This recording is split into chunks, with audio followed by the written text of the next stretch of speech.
Olá, turma, tudo bem com vocês? Então, hoje o papo é sobre castração minimamente invasiva, tá? Tem gente que fala que não vale a pena, que dói mais, enfim, riscos. Vamos falar sobre isso, pessoal. Vamos tirar todas as nossas dúvidas agora, tá? Segue aí.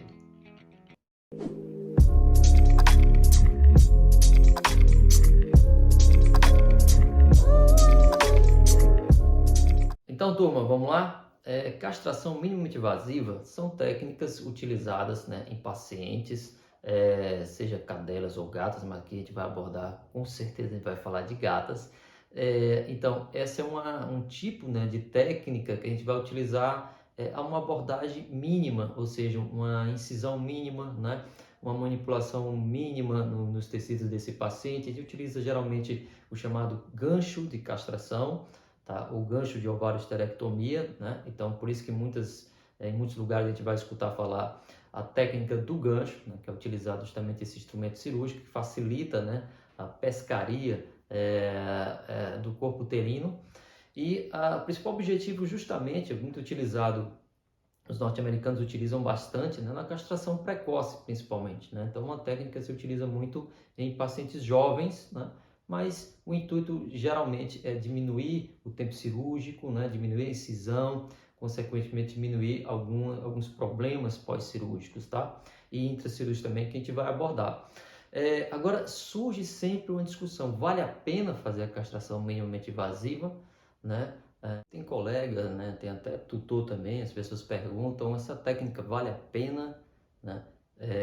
Ela não vai causar mais dor ao paciente? Então surge sempre essas dúvidas. Então a gente vai justamente, o objetivo nosso agora é sanar essas dúvidas e resolver se vale a pena ou não fazer a castração minimamente invasiva. A técnica em si, né, eu vou tentar resumir aqui, vou mostrar aí nas imagens como é que é feita essa técnica, né, da castração minimamente invasiva. Então, é fundamental que a gente imagine o seguinte, que a gente precisa entrar, né, numa incisão que seja na topografia anatômica mais fácil da gente realmente fazer abordagem ao corno uterino, né, corno, corpo uterino. Então, é mais ou menos essa região aí onde está a pinça hemostática. É uma maneira mais fácil também de a gente medir, é 2 dedos mais ou menos acima das duas últimas mamas, né, do último par de mão. Então, quando a gente puxa, né, com gancho, a gente tem essa estrutura na mão, que é muito importante a gente prestar atenção nessa imagem. O ligamento suspensório, artéria, ovário e veia, que a gente vai ver agora melhor no vídeo, né? Olha, quando se faz a incisão, puxa com gancho, né? Já está na mão do cirurgião e secciona, né? Já localiza o ovário e depois vai seccionar justamente o ligamento suspensório. Esse ligamento tem um vaso muito fininho, né? Uma estrutura pequena, sangra pouco, não é um sangramento importante, principalmente quando é um paciente mais jovem. E aí vai sobrar o que? Justamente o complexo cavo, né? Que é o complexo artério-venoso ovariano. E o nó vai ser justamente em cima dele. Então é uma técnica que não se utiliza fio, pelo menos nesse passo aí da cirurgia, né? Então você faz uma volta com a pinça hemostática curva. É importante que essa volta seja dessa forma, ou seja, a ponta da pinça termine em direção ao próprio ovário. Você faz a secção do complexo, né? Pronto, já está feito aí esse lado, né, da esterectomia. E aí eu vou fazer, com a ajuda de uma gás, eu vou deslizar esse nó pré-formado na própria pinça e finalizo o nó, aperta um pouquinho, né? Também com delicadeza, e praticamente você já terminou um lado aí da USH, você vai partir para o outro, né? No mesmo procedimento muito parecido, né? Então, Então, turma, o que é interessante é o seguinte: os artigos que começaram a sair, tá? Tem artigos recentes, um pouco mais antigos, vou mostrar alguns aqui. Um artigo que eu achei muito bacana, eles fizeram justamente a comparação de dor intraoperatória e pós-operatória das duas técnicas, ou seja, técnica tradicional e técnica minimamente invasiva. Então, o que foi que eles utilizaram? Né? Quais foram os parâmetros? Eles, no período intracirúrgico, ou seja, transcirúrgico, eles aferiram frequência respiratória, frequência cardíaca, pressão arterial, né? Temperatura. Isso em tempos determinados, tá? Nos dois grupos, 5 minutos antes de iniciar a cirurgia, na incisão da linha alba, tá? No pinçamento do primeiro pedículo ovariano, no pinçamento do segundo pedículo ovariano, no colo uterino, tá? E na sutura da camada muscular, ou seja, na hora que está terminando ali, na hora que está fechando o paciente, tá? No pós-cirúrgico foi o que eles fizeram. Pós-cirúrgico imediato, 1 hora, 2 horas, 3 horas, 4 horas, 6, 8 horas e 24 horas do pós-cirúrgico, eles começaram também a aferir alguns parâmetros. Utilizaram a escala de Glasgow modificada, né? A escala de dor e também a Global Pain Score, que é um tipo também de escala de diagnóstico de dor, tá? Também bastante utilizado nos pacientes, principalmente de pós-cirúrgico. E aí eles fizeram essa comparação, né, desses grupos, tá? Que eles dividiram da técnica tradicional e técnica minimamente invasiva, e aí o que foi que eles perceberam?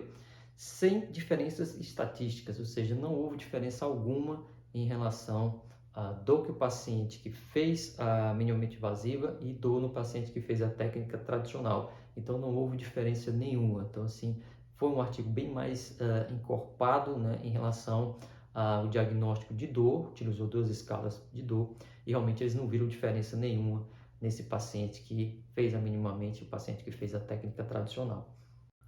E aí, turma, teve também esse artigo interessante, ó, do pessoal de Oregon, né, foi em 2015, né, esse estudo, e eles utilizaram um N muito maior, tá? Então foi 2.136 gatas que fizeram essa técnica minimamente invasiva, né? Dessa vez foi esse valor total com minimamente invasivo. E aí eles perceberam, né? O que foi que eles perceberam? Só 6 gatas, tá? 6 gatas desse valor de 2.136, ou seja, 0,28% tiveram complicações, né? Ou seja, principalmente sangramentos, né? Hemorragia no transcirúrgico. Foram mais ou menos 5 pacientes, né, que teve sangramento durante o procedimento, eles já perceberam durante o procedimento e corrigiram, e teve só uma gata, né, que eles perceberam no pós-cirúrgico que ela continuava com sangramento. E aí quando eles fizeram uma nova cirurgia, ou seja, foram para a laparotomia realmente e viram que o sangramento estava no pedículo, não era nem no vaso, né, nem na artéria que eles fizeram o nó, tá? De qualquer forma, 0,28% é um valor muito pequeno, né, na taxa de complicação. Nesse mesmo trabalho, eles dividiram, tá, em 4 grupos, eles pegaram mais ou menos de 49 a 50 fêmeas em cada grupo, e eles fizeram, separaram por idade também. Então, 49 gatas de 4 meses de idade fizeram a técnica do gancho, minimamente invasivo, né? E 50 gatas eles fizeram também de 4 meses de idade, fizeram a técnica tradicional. Em outro grupo, 49 fêmeas fizeram a minimamente invasiva também, só que a partir de 6 meses, então já eram pacientes mais adultas, né? E também na mesma idade eles fizeram, com 50 gatas, fizeram também a técnica tradicional. Então foi basicamente esses 4 grupos. E eles compararam também escala de dor, né, o tempo cirúrgico, tá? O que foi que aconteceu lá na área da incisão, tá? Se tinha edema, se tinha quadro infeccioso. E também esse procedimento, né, todas as cirurgias, elas foram feitas por 3 cirurgiões diferentes, 3 cirurgiões bem experientes, né, que eles relataram lá no trabalho. E o que foi bem interessante também, eles perceberam que o tempo cirúrgico da minimamente invasiva foi de 5 minutos apenas, né? Na técnica tradicional ficou entre 7 a 9 minutos, tá? Não parece ser uma diferença grande, pelo menos a gente comentando assim de fora, mas vocês imaginam que 2.136 gatas, né? Fazendo 5 minutos cada, uma média, e se você pegar esse mesmo número de gatas e fazer em 8, 9 minutos, a diferença vai dar muito grande no final, né? Então, como falei para vocês lá no início, eles utilizam muito essa técnica de castração minimamente invasiva em mutirões, tá? Só que mutirões, principalmente de instituições, né? De hospitais, né? E, então, se o cirurgião é treinado, eles conseguem fazer mais ou menos nesse período de 5 minutos. E não houve também nenhuma diferença em relação à dor do pós-cirúrgico, né? As complicações pessoais que eles relataram, 0,28% que a gente falou, isso se a gente comparar com alguns trabalhos, né, que relatam que utilizam a técnica convencional, essas complicações elas chegam até 16,3% em média, utilizando a técnica convencional. Né? Quais são as complicações? Além das hemorragias que podem acontecer, né? Perda do coto, né? Um fio que não foi apertado direito, e também próprio hematoma na área cirúrgica. Né? Vocês imaginem com a incisão de 5, 6 centímetros, né, a tendência de ter uma complicação, né, tanto de hematoma e inflamação, é muito maior numa incisão mais ou menos de meio a 1 centímetro, tá?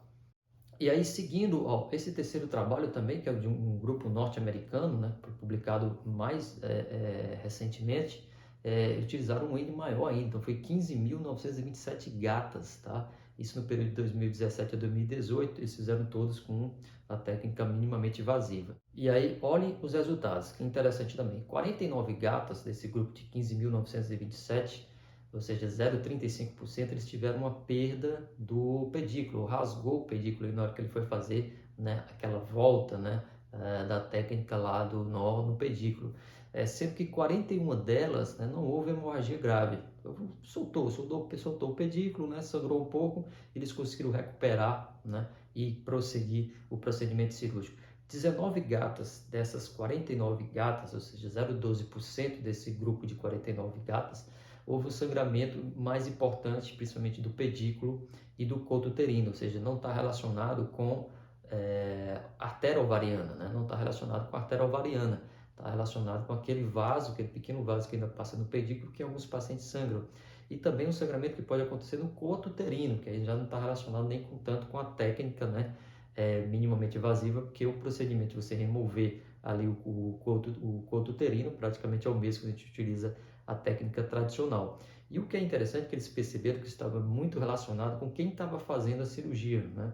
Então, principalmente se era um cirurgião, se era um residente, se era um estagiário, eles viram que a chance desse nó, né, se desfazer era muito maior. E aí me chamou também a atenção um trabalho que justamente foi que eles fizeram, coitado dos estagiários. O que foi que eles fizeram? Eles começaram a comparar a qualidade do nó que o estagiário dá, né? O estagiário, um veterinário que está em trainee, um residente, enfim, eles começaram a fazer essa comparação. Esse trabalho, pessoal, do grupo japonês, tá, de 2018, foi que eles viram que 50% dos nós aplicados por cirurgiões não experientes, residentes, estagiários, 50% dos nós não teve oclusão total, ou seja, não foi apertado de uma forma segura, de uma forma suficiente, e não teve oclusão total do vaso, né? Então, isso também, claro, vai estar relacionado. Se você não tem experiência com a técnica, se você, seja qualquer técnica cirúrgica, se você não tem experiência nem segurança, melhor você não fazer, né? Na verdade, então é melhor você não fazer. E isso esse artigo mostrou. Quando o cirurgião não tem experiência, ele pode não fazer o nó, né, de uma forma ideal, adequada, tá? E aí, o que foi que eles perceberam, né? Nesse trabalho também? Não teve hematoma pós-cirúrgico, tá?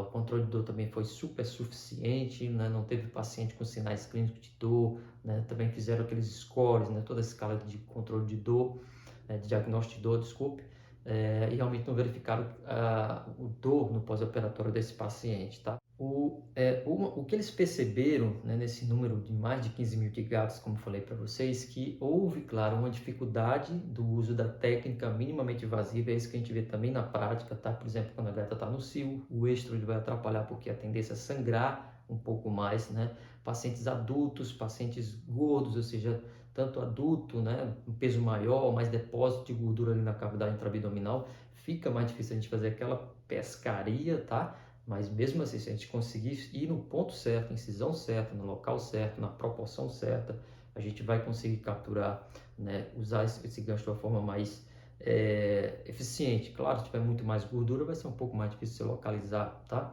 O estro também deixa o útero um pouco maior, né, um útero mais, assim, que pode ter um sangramento com mais facilidade, principalmente se a gente fazer uma tração, tá? E claro, a experiência do cirurgião é fundamental. Foi isso que eles verificaram lá também nesse artigo.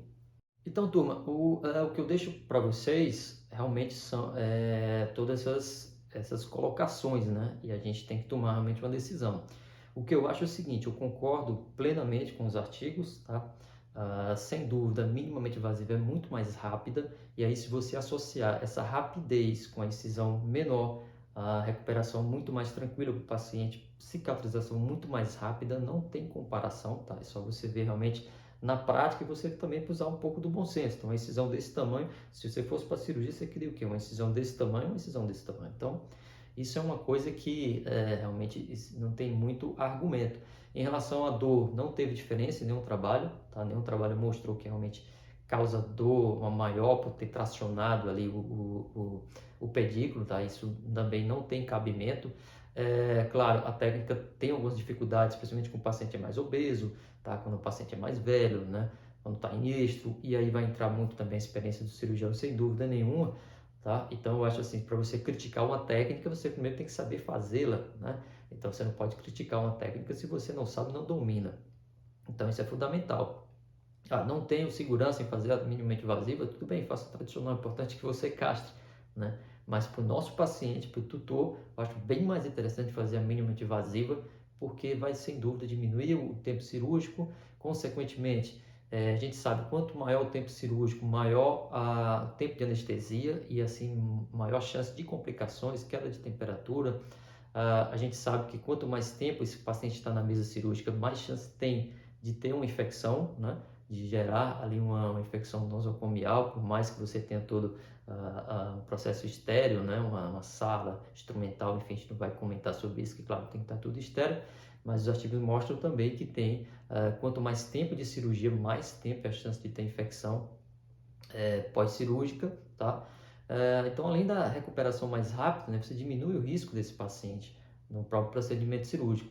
Então, eu acredito muito na minimamente invasiva porque a gente tem todo, né, esse treinamento, essa prática de fazer. Não é que quem faz a técnica tradicional esteja errado, não. Aí é questão realmente de conduta, tá? E querer também o melhor para o seu paciente. Sem dúvida, a maior decisão será do tutor, né, que vai ver o resultado melhor da minimamente invasiva. Então, não se preocupe, pessoal, não causa mais dor a minimamente invasiva. Então, quem quiser fazer, faz. Quem não quiser, treine, aprenda e comece a fazer, que vai valer bastante a pena, tá, pessoal? Muito obrigado. Curtem o canal, vão compartilhar, né? A gente vai ainda continuar com esses assuntos interessantes. Muito obrigado.